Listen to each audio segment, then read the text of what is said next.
Hello everyone and welcome to Modern Classics, a new series where I talk about good matches and why I thought they were good and stuff. Today we will be talking about a match that's gotten a lot of buzz, probably this year's most buzziest of all matches, the match that saved WrestleMania 42, CM Punk defending the World Heavyweight Championship against Roman Reigns. And hey look, this match has already gotten a lot of praise. 5 stars in the Observer, over a 9 rating on Cage Match, people talking about it as one of the best Mania main events of, well, one of the best Mania matches of the past decade or two or even more. But of course all the numbers and all the critical acclaim and all, that only tells part of the story. So we're going to dig a little bit into the match itself and why it was so good. Great wrestling matches can come out of anywhere, but nothing exists in a vacuum, and I think more often than not, context is very, very important, and that's exactly the case here. And I think that's the first reason that this match ended up being so great. It had a very solid setup. Maybe not so much in the televised build itself, which I found to be quite underwhelming at the time it was happening, relying on these very personal zingers on the mic back and forth, which I think ended up being quite formulaic. Although, in all fairness, part of that build that ended up aging tremendously well was Roman calling Punk old, which ends up being a very central theme to the match itself, and one that we will revisit later in this video, so let's keep that in mind. But the part of the surrounding context to this match, the background to it, that I found really, really strong was the wider context between the two.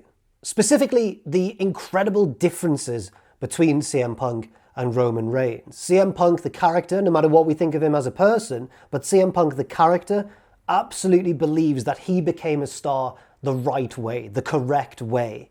CM Punk, the person, probably thinks that as well, but that's by the by. It tracks in kayfabe as well. CM Punk got into the wrestling business because he was a wrestling fan. He came up through the indies, he smashed the glass ceiling, he became a star despite not resembling WWE's typical idea of a main babyface star, and then when he walked away, his legend only grew and his mystique only lingered. And I don't doubt that Roman Reigns worked very, very hard as well, dedicating now most of his adult life to becoming basically the biggest mainstream wrestler since John Cena. But of course, there's this sense that he was handpicked for all of this. He had all the natural advantages, the look, the size, the family connections, the mainstream star potential, and that's a very nice contrast between the two wrestlers. They're both very, very different men. And there's another element as well, the shared history between the two, which I'm very surprised wasn't made a much more central theme of their feud. The story that back in the days when the Shield were being created as a stable, as CM Punk's hired guns, Punk himself wanted Chris Hero, fellow indie legend Chris Hero or Cassius Ohno in the WWE, to be the third member alongside Dean Ambrose and Seth Rollins. But then WWE apparently pulled rank, as it were, and said, no, we're going to have Roman Reigns in there. We're going to have our guy in the Shield. So now moving to the night of the match itself, these stark differences between the two opponents and the friction between them as well helps just to add to this grand sense of occasion, which already would have been huge regardless, given the fact that it was the main event of WrestleMania. And things are also heightened by their entrances. CM Punk gets a bit of his old AFI theme before the modern one kicks in. He has personal tributes to his friends and family all over his ring gear, and he has one of those pre-recorded intros with a video showing him on top of the building itself. And the messaging here is clear. Of all these different things, it's showing us that CM Punk is the indie hero, the local boy came good, who's now defending his world title on the grandest stage of them all. And then on the Roman Reigns side of things, I think Roman's, even his biggest detractors would have to concede that the man has star quality. There's a real sense of presence whenever Roman Reigns enters an arena. He has, as the kids say, aura. And this larger-than-life quality of Roman's is reflected in his entrance, with the live performance, the pictures of his predecessors on the screen, and even the slowness with which he walks to the ring. I know that it's become a meme how slowly certain wrestlers would walk to the ring, like The Undertaker, Randy Orton, and now Roman Reigns, but in this instance, in the main event of WrestleMania, I do think that it actually adds something. The match begins and we get a big, long stare down to start. And I can't read lips very well, but they have a conversation. And at one stage, Punk says, probably not.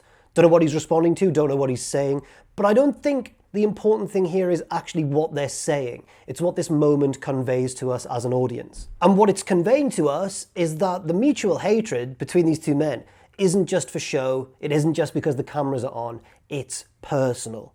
Of course, the reality is that it is just for show, and it is just that the cameras are on. However, perception is everything, especially in pro wrestling. We have an opening grapple, which Roman slips out of, and Punk claims that he's wearing too much baby oil, and he's like, I can't get a grip of you, and they both have a little bit of a wry chuckle. It's not like a happy one. They're not two friends getting along. And again, this shows the differences between the two men. Roman has this incredible superstar physique, but Punk's saying, you're more style over substance. Look at you, you're a poser. And Punk's very self-consciously, I think, trying to be the more authentic one. It actually reminds me of Punk making fun of John Cena in the early stages of their legendary match at Money in the Bank 2011, acknowledging the crowd's chant of "You can't wrestle," which of course was aimed at John. But back to the early stages of Roman versus Punk, and these early stages are more about proving who the better man is, rather than either guy trying to go for a quick victory. Punk is in full antic mode, stopping to gloat whenever he knocks Roman down, slapping him in the face to frustrate him at one point, and there's a couple of moments where we can see him clearly calling spots as well. They maybe could have been disguised a little bit more, but hey, no match is perfect. Now, the very interesting part of these opening exchanges to me is a clue for the overall theme of the match, for what's going to happen later on. And that's that Roman wins these opening exchanges by just being too strong. Like, he drops Punk with a Samoan drop, and Punk recovers quite quickly, gets back up and fires a chop at Roman, who gets annoyed by it but not hurt, and just fires a right hand back at Punk. Just a big right hand, and that knocks Punk down again. And the story they're telling here is that Roman is just bigger, stronger, more athletic, and younger than his opponent. And that's the story of the match in a microcosm. A story that will, of course, be revisited in a much bigger, more spectacular way later on in the bout. Roman presses the advantage as the fight spills to the outside, and I think Punk's selling is worth a mention here. He's not just selling the pain of the beatdown, I think he's selling the shock of realizing just how strong his challenger is. Another little cold spot here, that's fine, and control of the match goes back and forth as they brawl in and then back out of the crowd. Both men then take turns aura farming on the announce table, and Punk steals Roman's taunt, pointing at the sky. And I think the interesting point here as well is that despite this technically being a face versus face match, both men, you could argue, are actually more natural heels. They're both quite angry and antagonistic characters at times. Although I also think that part of the story here is that Punk isn't just taunting Roman incessantly for the sake of it, or because he feels really comfortable and confident. Quite the opposite, actually. I think that the character of CM Punk is trying to mask how desperate he is. And because of that, he's kind of trying anything to gain any sort of psychological advantage. I didn't realize that upon watching this for the first time, of course, but it becomes more and more apparent until everybody realized it by the end of the bout. Anyway, Punk's hubris costs him. Roman catches him by surprise, throwing him off the announce table. And then back in the ring, Roman slows things down and moves kind of into bloodline mode here. And I think his trash talk here is excellent. He tells Punk, it's not Twitter, it's not promo day, this is the match, this is the actual match right now. And I think this is so great because it really fits the story of the match that's gradually emerging, that's been bubbling under the surface to this point. And we realize that Punk's bravado heading in and all of the very nasty things he said on the microphone were an attempt again to grasp some sort of psychological edge. It hasn't worked, and now Roman's in control, as he suspected he would be, and he is delighting in letting Punk know it. And again, we get another little moment just to add to this growing sense that Roman was right when he called Punk old, and Punk's just not as good as Roman in his current state at the age both men are. Punk tries to fight back with a big boot. Roman copies that move, does a big boot of his own, and it completely knocks Punk back down, knocks him off his feet again, and it's returning to that old theme. And now an interesting part of the match isn't just watching Roman dominate Punk. That would be boring, of course, but it's now trying to anticipate what's Punk going to do. How is he going to try and find an answer to this conundrum? And Punk fights back in a mini way at this stage of the match by going up top and hitting a relatively uncharacteristic crossbody and then bragging to the crowd about it, but sort of selling it as well, stumbling as he does so to sell the fact that he has taken most of the punishment so far. It's really excellent. It's an excellent little moment. As we all know, it's all about the little things. Punk then hits one of his signature knees in the corner. Great sell by Roman on the knee, and Punk again steals his taunt. He looks for an early finisher, an early GTS, probably because in character, he wants to win this match as quickly as possible and get out of there and escape with his world title. But Roman, of course, is too fresh. He hasn't sustained enough punishment yet. He slips out the back of the finishing attempt and retakes control of the match. Punk then counters a spear with another knee and then hits a dive to the outside, again slightly uncharacteristic, which again he has to brag about to the fans. He can't help himself. And I could be reading too much into this, which I almost certainly am because it's kind of what I do. But I think this is deliberately supposed to come across as insecure from CM Punk. When other opponents of Roman's, especially in the modern era, have made a big comeback against him, they've been on an absolute roll, and you get the sense that they are fueled by adrenaline. They have to seize this moment now, like Cody Rhodes, like Sami Zayn. But Punk's not doing that. He's constantly stopping. He can't help himself. He's constantly stopping to remind everybody, to make sure that everybody's watching. And he's going, look, I'm in control, by the way. And again, I think it's this deliberate insecurity play. And it all comes back to bite him. Now we get, I think, just a little moment of absolute genius in this match. The tease of an unthinkable elbow drop from the top rope all the way through the announce table on the outside. No way. And then it's taken away, of course it is. The spot is kind of unthinkable when we remember that Punk, never the most natural high flyer, is also 47 years old at this point. But it's disappointing though, isn't it? Like, why would you even tease this moment happening if you were then going to take it away from us and not follow through? We'll keep that in mind for later on. But for now, Roman stops Punk from hitting the move. He recovers, gets off the table, and traps Punk in the Tree of Woe position. And I think this is the turning point in the match. And here we really get a sense of Roman's smugness. He now has this guy at his mercy who has taunted him and mocked him all through the build to this. And now Roman smiles as he peppers Punk with shots and Superman punches, and Punk swipes at him desperately from upside down, really selling the predicament that he's in. Now we get probably the most criticised moment in the match, to be honest. The use of the ring steps by Roman on Punk. And I get it, you know, if we're looking at the rules of wrestling strictly, under most circumstances, this would have been a DQ. I'm trying to look at it in kind of a referee's discretion kind of way. It's like that sort of situation. Like, for example, in New Japan Pro Wrestling, often in a big main event, one of the wrestlers will use a chair or sometimes even a table midway through the match, and the ref will visibly try and stop them and disapprove of it, but ultimately it's kind of allowed to happen. And I guess the thought is, well, yeah, they're using a foreign object, but we can't call off this big main event unless they do something even worse. Now, I get why they didn't use a chair or a table, because in Western wrestling, of course, they are used all the time as archetypal for an object. So they've kind of used the ring steps instead, I think, as a bit of a substitute.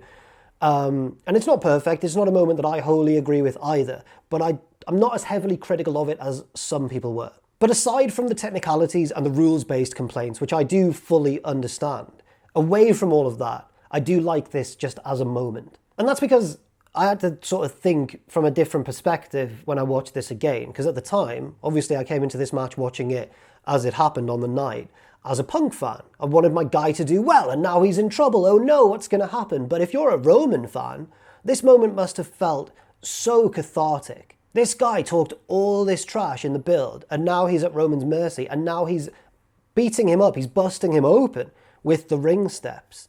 I mean, the guy mocked his late father. So yeah, as a Roman fan, this must have been awesome. But it's not over yet though, as Roman then powerbombs Punk through the Spanish announce table. A nod to the Shield, of course, and the triple finisher they used to do with the big Shield bomb through the table. And it's not the only Shield reference we'll see in this match. More on that later on. They get back in the ring now, and it's time for some good old finisher-based sports entertainment, as Roman looks to finish Punk off with a spear, only for Punk to counter it into a GTS. But he suffered so much damage that he can't make like a technically correct pinfall attempt, which is a little detail I really enjoy. I love the way he makes the cover here, collapsing desperately onto his opponent without being able to hook any limbs. Punk has talked a lot about being a big fan of Bret the Hitman Hart, but this little moment from Punk was straight out of the Shawn Michaels playbook. Punk goes for another GTS, but Roman is still technically, despite just taking the finisher, he is still technically the fresher man because the champion has sustained so much more damage already. So Reigns is able to slip out the back of that attempt and hit the spear. But now it's interesting because Roman is straight up just looking to win the match now. No more trash talk, no more sadistic revenge beatdown. He's been caught by his opponent's finisher once already, and he's now realised, maybe I'm not invincible, maybe I should actually try and pin the guy. Punk kicks out, and the crowd noise really swells at this stage. And I think it's not just due to the finisher exchanges, but it's all the groundwork that's been laid in leading up to this explosive moment. Roman snaps at this point, and we get some of these great head smashes into the canvas. And then I think Reigns does a great bit of character work too, visibly trying to regain his composure and trying to, I guess in a way, take us back to that earlier part of the match where he was oozing confidence and he was super in control. Now it's not just CM Punk trying to convince himself that he's the man and that everything's okay. Now Roman's doing it as well. And I love that duality. Oh, it's not duality. Duality means opposite parts. I like that similarity then. It's not as good a word. Anyway, playing into this theme, playing into this artifice that everything's okay and I'm in charge and I'm the man, Roman tries to finish Punk off not with another spear, but with the GTS, stealing his opponent's finisher. And this is a very risky decision, which of course Punk is able to counter and then respond with a quick head kick via which he gets a near fall. But then Roman isn't the only arrogant, stupid head in this match, so is Punk. He also lets his ego get in the way immediately, stealing the Superman punch, stealing an Ula Fala from the crowd, and going for a spear and running straight into a guillotine. I think in the hands of lesser wrestlers, having the mat work stuff come after the exchange of finishes would be a catastrophic decision. But these guys both do so well here. It is expertly laid out. Props as well to whoever agented this match. I think reports came out saying it was Heyman. I'm sure all three guys had a hand in it though. So first of all, Punk gets out of the guillotine by scooting around the back and rolling Roman up for a near fall, then locking in his own signature submission, the Anaconda Vice, and Roman does a great job here teasing that he's about to tap. But again, he's just teasing us. You are teasing me. Instead, Roman brute forces his way out of the submission, just punching Punk in the head several times and then grabbing him and just once again strength-based reversal, just levering him around back into the guillotine. At this point, Punk digs very deep into his bag of tricks to get out of the guillotine again, utilising, I think, kind of a British wrestling influenced escape, kicking upwards, doing like a mini headstand and then kicking backwards to pop his head free by generating enough momentum. I think it's because Punk's like a massive wrestling nerd. Now comes, I think, one of my favourite moments of the match. As Punk tries to apply a sharpshooter, Roman kicks him in the head and Punk is so woozy from the previous guillotine attempts that he falls straight down onto Roman, back into another guillotine of course. Punk again escapes from this one though, flipping forwards this time into a pinning predicament and forcing Roman to break the hold. 3 different escapes from the same hold basically, told slowly and patiently enough to really engage a broad section of the audience. Not all of whom, remember, might necessarily care or know much about mat-based grappling, but again, they tell it slowly and patiently and clearly enough that everybody can get on board. I think it's very, very intelligently done, and in its own way, just as exciting as the explosive finisher exchange from just before. Both guys take a bit of a breather now to sell the grueling nature of the match already, of course, but also to give the crowd a bit of a chance to recover, and then they start to naturally build the buzz and the excitement again, and that's when both wrestlers return to their feet. Someone just honked a horn outside there, did you hear that? I'm doing a video! And they get back to their feet, and there's more trash talk, and now a very wobbly kind of 12th round heavyweight battle exchange of strikes. But again, probably because, I don't know this, but probably because CM Punk is a gigantic wrestling nerd, it's not your everyday strike exchange in pro wrestling. There's a few unorthodox things here, an exchange of quite rarely seen Mongolian chops at one point, and then Punk makes the fatal age-old wrestling trope mistake of trying to headbutt a Samoan, which of course backfires spectacularly. And I think it proves that you can make lots of different things work in wrestling if you do it well enough and if you do it at the right time. Because this trope is usually played for laughs, isn't it? It's either a stupid heel doing it or it's a hilariously outmatched babyface doing it. But here, it's used at the very end of an exhausted strike exchange in a world title match in the main event of WrestleMania. And it's done in a very serious, very high stakes context.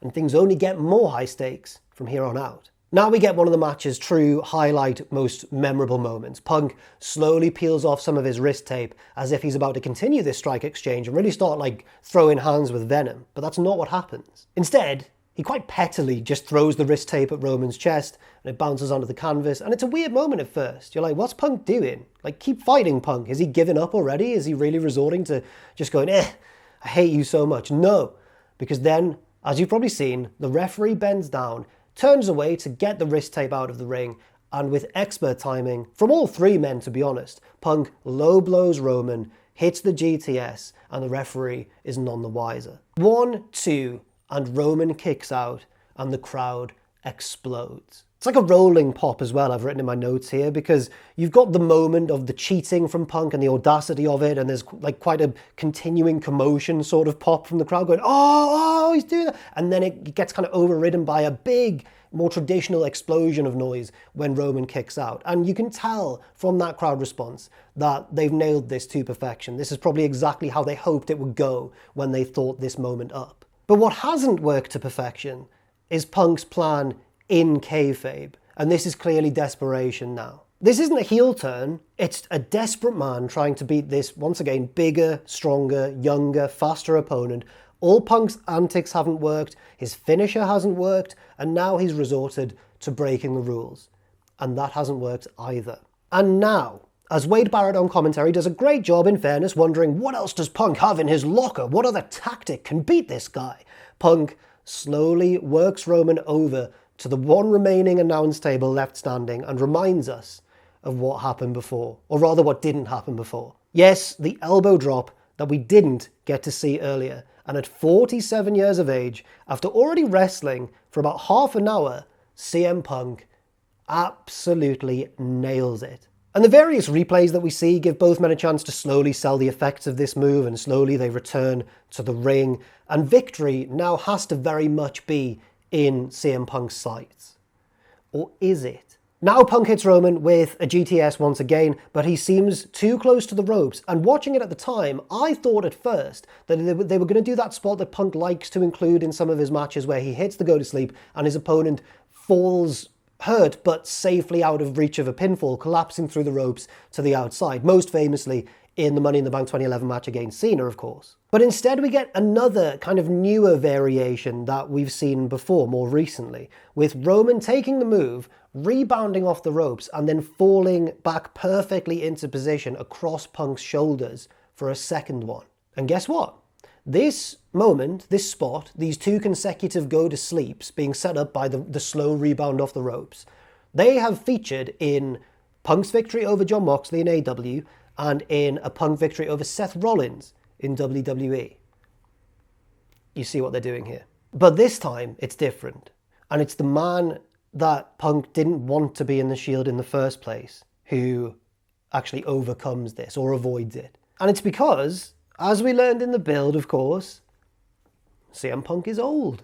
Old for a world champion, you know, past his physical prime. I'm not saying he's an old man or anything, but he's relatively old here, and he's sustained too much damage so far, both from Roman directly and from having to resort to that big high-risk move, the big elbow drop through the announce table. And now that's all come back to bite him, and he has collapsed forwards under the weight of Roman, unable to hit that second go-to-sleep. Roman takes advantage of this moment to hit another spear, effectively now, even though he's not made a pinfall attempt, effectively winning the match from this point on. And the moment feels a little bit weird, doesn't it?